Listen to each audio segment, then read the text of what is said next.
এই যে আজকে আমেরিকা জ্বলছে, হলিউডের প্রাণ কেন্দ্র পুড়ে পুড়ে ছাই হচ্ছে, আলহামদুলিল্লাহ ওদের পুড়ছে আর আমাদের কলিজে শান্তি হচ্ছে। ট্রাম্প বলেছিল গাজাকে একেবারে বম্বিং করে পুড়িয়ে ছাই করে দিবে।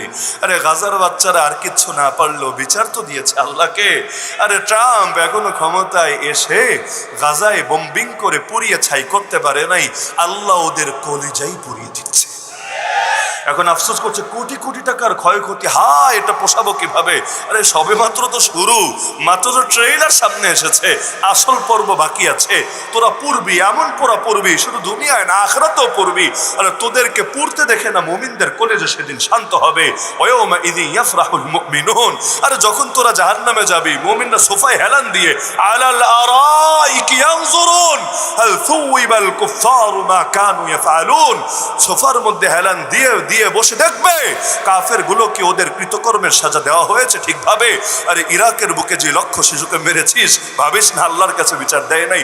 আফগানের বুকে যত হাজার নারীকে ধর্ষণ করেছিস, ভাবিস না আল্লাহর কাছে বিচার পৌঁছে নাই? আরে তোদের শেল্টার পেয়ে পেয়ে যারা নবীরে গালি দিয়েছে, নবীর শানে বেয়াদবি করেছে, ভাবিস না এগুলোর বিচার আল্লাহ করবে না?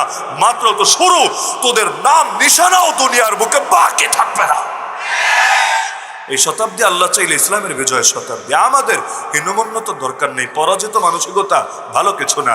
আল্লাহ রসুল মক্কায় মায়ের খেয়েছেন কিন্তু আওয়াজ উঁচু রেখেছেন। আমরা মায়ের খাবো প্রয়োজনে, সমস্যা নাই, কিন্তু আওয়াজ তো নত করতে পারি না। ইসলামের কথা বলবো, বাতিল বাতিল কথা বলতে যদি ভয় না করে, আপনি হকের সৈনিক হয়ে হকের কথা বলতে ভয় পান কোন দুঃখে? ওর সাথে আল্লাহ নাই তাও বলে, আর আপনার সাথে আল্লাহ আছে, আর যার সাথে আল্লাহ আছে তার কিছু লাগে?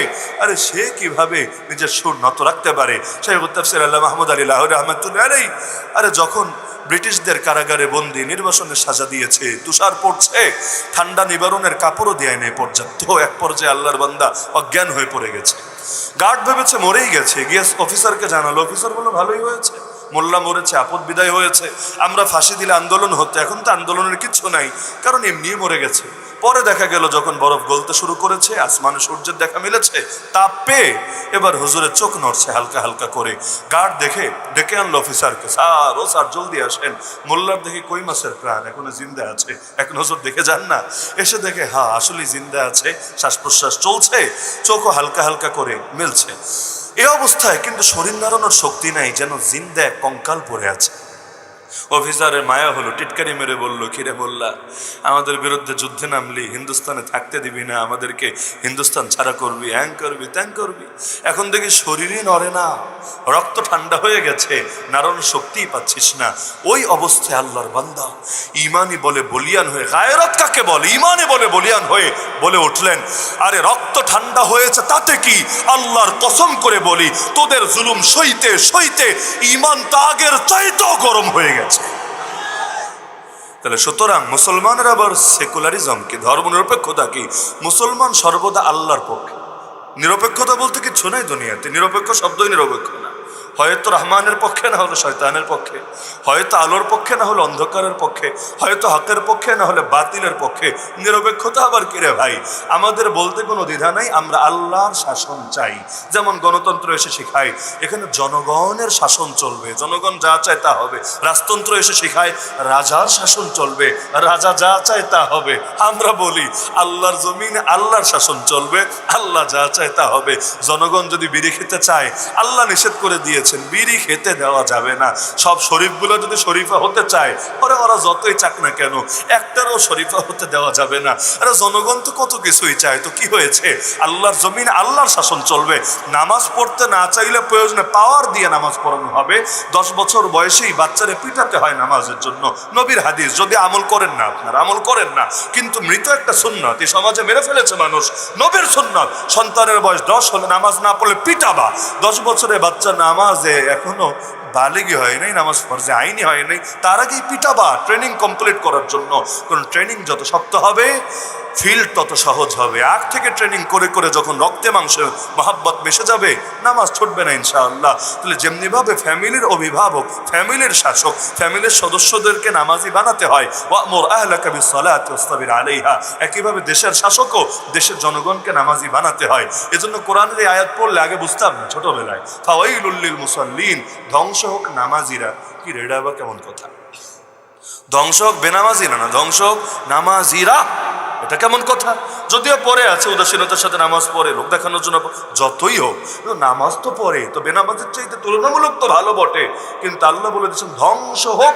আর আল্লাহর বদদোয়া কি মিস হবে নাকি? সম্ভবই না। এটার মানেটা কি? পরে বুঝলাম এই বাংলাদেশে বসে এটা বোঝা জটিলই বটে। ফিরে যেতে হবে নবীর শহরে, ফিরে যেতে হবে খেলাফতের জামানাতে। আরে নামাজ না পড়লে তো পানিশমেন্ট হবে, লোকে মুনাফিক বলে ট্রিট করবে এবং তার ভণ্ডামির মুখোশ খুলে যাবে। এজন্য লোকে যাতে মুনাফিক হিসাবে চিনে না ফেলে, এজন্য নবীর জামানে মুনাফিকরা আইসা নামাজ পড়তো।